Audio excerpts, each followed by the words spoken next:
very good morning once again to my fellow brethren. Welcome to another session of Motivating Monday. For today's session, I'll be going through the parable of the elder brother, which is recorded in Luke chapter 15, verses 25 to 32. All of us are very familiar with the parable of the prodigal son that is recorded in Luke chapter 15, verses 11 to 24. When we recount the parable of the prodigal son, we typically stop at verse 24 of Luke chapter 15. This is when the prodigal son is welcomed back to the family by the father, and a feast is thrown by the father to celebrate the return of the son. However, the parable continues on from verses 25 to 32, with the focus being on the other son of the father. This is the elder son, who, unlike the prodigal son, did not abandon the father. Let us see what happens in the parable of the elder brother. I think this parable can be broken down into 3 R's: the rejoicing of the servant, the renting of the brother, and also the reassurance from the father. Firstly, let us look at the rejoicing of the servant. We see in Luke chapter 15, verse 25, that the elder brother came back home from a hard day's work in the field, and as he came closer to the house, he heard music and dancing. From this verse, we can see that the elder brother was very diligent in his work. Despite being in a household that had many servants, as we can see in Luke chapter 15, verse 17, when the prodigal son was reflecting on his conduct, we can see that the elder brother was involved in the laborious work of the family that caused him to go out to the fields. We see subsequently that he called out to one of the servants, who told him that the festivities were being thrown because his younger brother had returned. The elder brother then became very angry and would not go into or join the celebrations, and instead the father came out to coax the brother into coming in to celebrate. This is where we proceed on to the second R of the parable, which is the renting of the elder brother.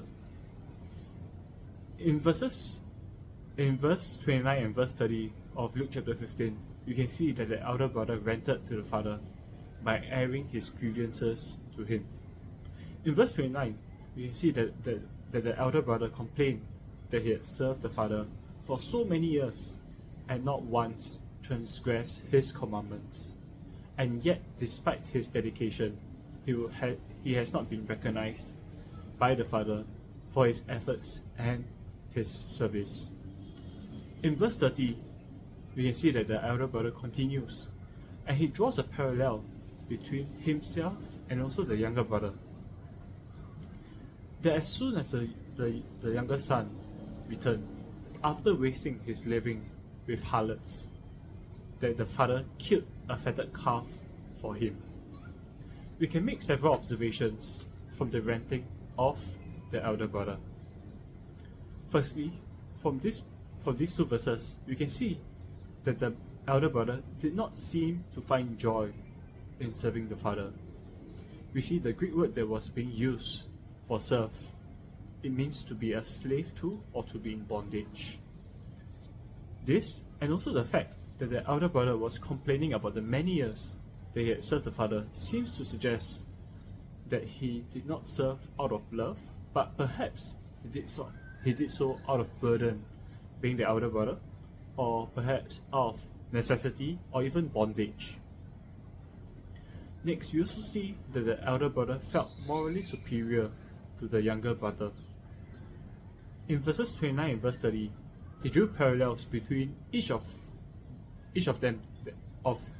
He drew parallels between what each of them did, and also the reward that they received from the father. He told the father that he has always been faithful to the father, and he did not even get a kid or a young goat, and that the younger brother, even despite abandoning the family and engaging in wasteful living, he came back to a fatted calf. We also can see from this passage that the elder brother did not seem to have any more love for the younger brother. He referred to his younger brother as "this thy son" to the father instead of "my brother." It also seems that the elder brother was fully aware of what the younger brother was up to when the younger brother left his home. He knew that the younger brother was living with harlots. It could be that the elder brother was keeping tabs on his younger brother, but all this while, the elder brother did not do anything to persuade his younger brother to come back. We also see that he didn't try to persuade his younger brother in staying when he first initially decided to leave the family. One of the reasons for this could be apathy, that he didn't care for his younger brother, or perhaps he didn't have any more love for his younger brother. The last R from this parable would be the reassurance from the father. We see in Luke chapter 15 verse 31 that the father reassures the elder brother that he recognizes that the elder brother has always been with him and that everything from the father that the father has belongs to him. In addition, the father also corrects the understanding of the elder brother. The father said in Luke chapter 15 verse 32 that it was meet, or it was necessary or imperative, that they should celebrate the return of the younger brother. For before, the younger brother was dead, but now he is alive. He was lost and is now found. Interestingly, Jesus leaves the parable at this point, and Jesus doesn't offer a conclusion to the parable as to how the elder brother reacted to the reassurance from the father. I believe that this was intentional. Jesus was speaking to the Pharisees and to the scribes, as recorded in Luke chapter 15 verse 2, who were murmuring against Jesus and said that Jesus received sinners and ate with them.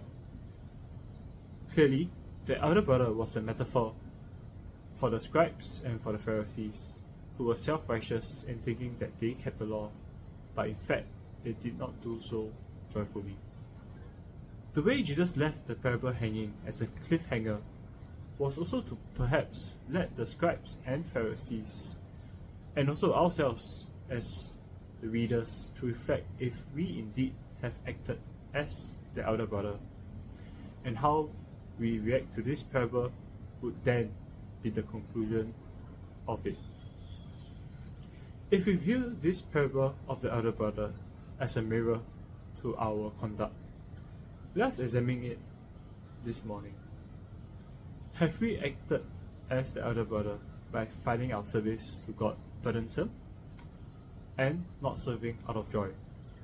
Have we also acted as the elder brother by being self-righteous in our service, by feeling superior to those who serve less, those who do not serve, or perhaps those who have left the faith? Lastly, have we also acted as the elder brother by having lost the love of our younger brother, in that despite knowing the sin or the challenges that they face, instead of correcting or guiding them, we use it as an opportunity for self-glorification? Let's reflect in our mindset and also in our conduct as we begin the next work week. Thanks so much for your kind attention. Holy